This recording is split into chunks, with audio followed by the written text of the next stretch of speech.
رہ گئی تنہا غم اٹھانے کو، رہ گئی تنہا غم اٹھانے کو، اربعین بھائی کا منانے کو۔ کربلا آئی لوٹ کر زینب، کربلا آئی لوٹ کر زینب۔ ہائے حسین پیاسے حسین، ہائے حسین پیاسے حسین، چھٹ کے قید سے آئی ہے زینب، چھٹ کے قید سے آئی ہے زینب۔ ہائے حسین پیاسے حسین، ہائے حسین پیاسے حسین۔ بے کفن تجھے چھوڑ کر گئی، بے ردا ہوئی قید میں رہی، میں تجھے کفن بھی نہ دے سکی، ہو کے در بدر آئی ہے زینب۔ ہائے حسین پیاسے حسین، ہائے حسین پیاسے حسین۔ فاتحہ تیری میں نہ کر سکی، رو سکی نہ میں لاش پر تیری، ریس ماں بدھی بے ردا ہوئی، یوں جھکائے سر آئی ہے زینب۔ ہائے حسین پیاسے حسین، ہائے حسین پیاسے حسین۔ دل جگر میرے زخمی ہو گئے، دیکھ کر تجھے تیغ کے تلے، عمر بھر کے ہے غم کے سلسلے، تیری نوح گر آئی ہے زینب۔ ہائے حسین پیاسے حسین، ہائے حسین پیاسے حسین۔ بھائی جب میرا گھر اجڑ گیا، قید ہو کے جب قافلہ چلا، بے کفن تھے تم میں تھی بے ردا، لے کے چشم تر آئی ہے زینب۔ ہائے حسین پیاسے حسین، ہائے حسین پیاسے حسین۔ وہ سفر کیا میں نے بھائی جان، کس طرح کروں اس کا میں بیان، جس سفر میں تھا موت کا گمان، کر کے وہ سفر آئی ہے زینب۔ ہائے حسین پیاسے حسین، ہائے حسین پیاسے حسین۔ وہ تو مر کے بھی قید میں رہی، بھائی آپ کی تھی جو لاڈلی، قید کی زمین اس کو کھا گئی، رو کے لاش پر آئی ہے زینب۔ ہائے حسین پیاسے حسین، ہائے حسین پیاسے حسین۔ اب وطن کو میں کیسے جاؤں گی، تم کہاں گئے کیا بتاؤں گی، تم کو گھر میں جب میں نہ پاؤں گی، سوچتی ادھر آئی ہے زینب۔ ہائے حسین پیاسے حسین، ہائے حسین پیاسے حسین۔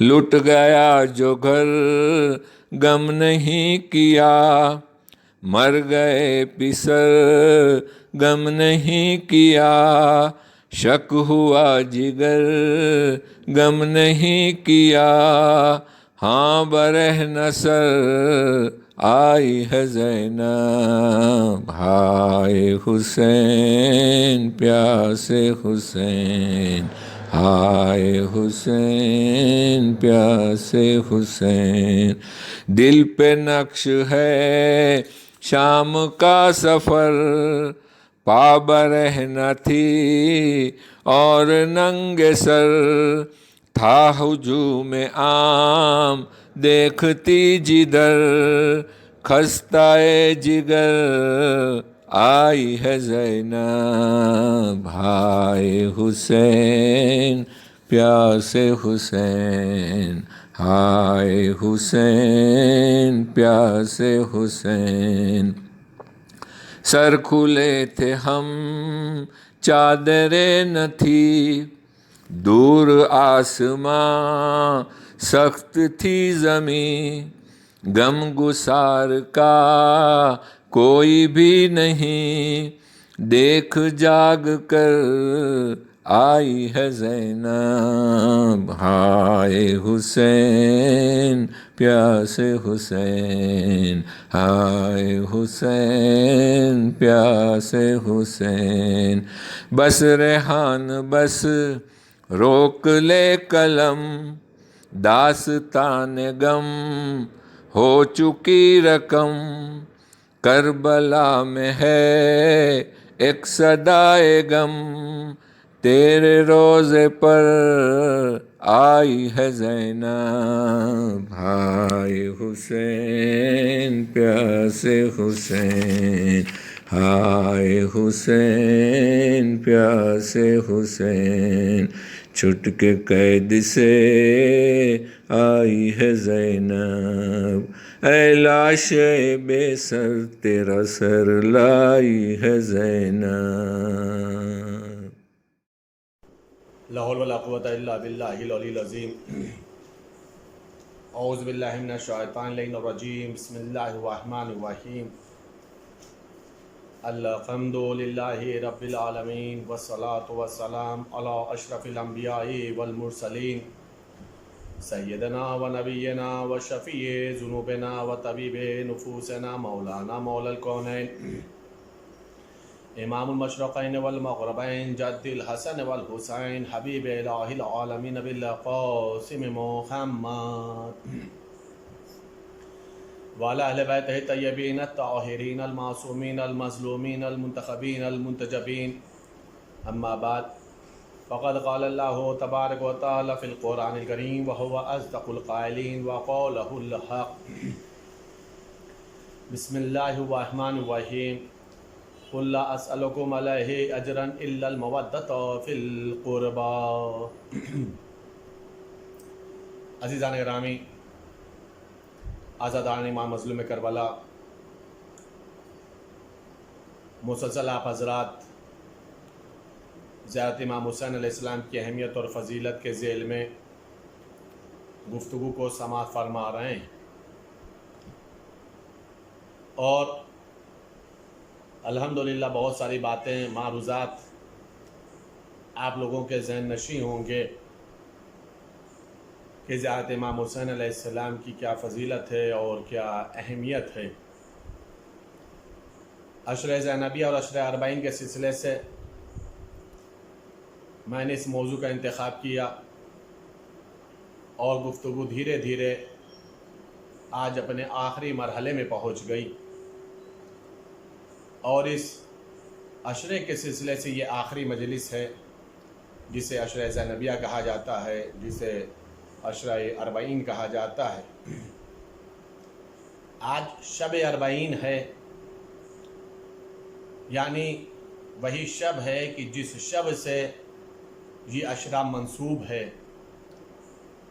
ہم نے آئے مودت کے ذیل میں امام حسین علیہ السلام کی زیارت کی اہمیت اور فضیلت پر گفتگو شروع کی تھی، اور رفتہ رفتہ زینہ بزینہ کئی ایک گوشوں کے اوپر ہم نے اپنے سامعین کو، محبان امام حسین کو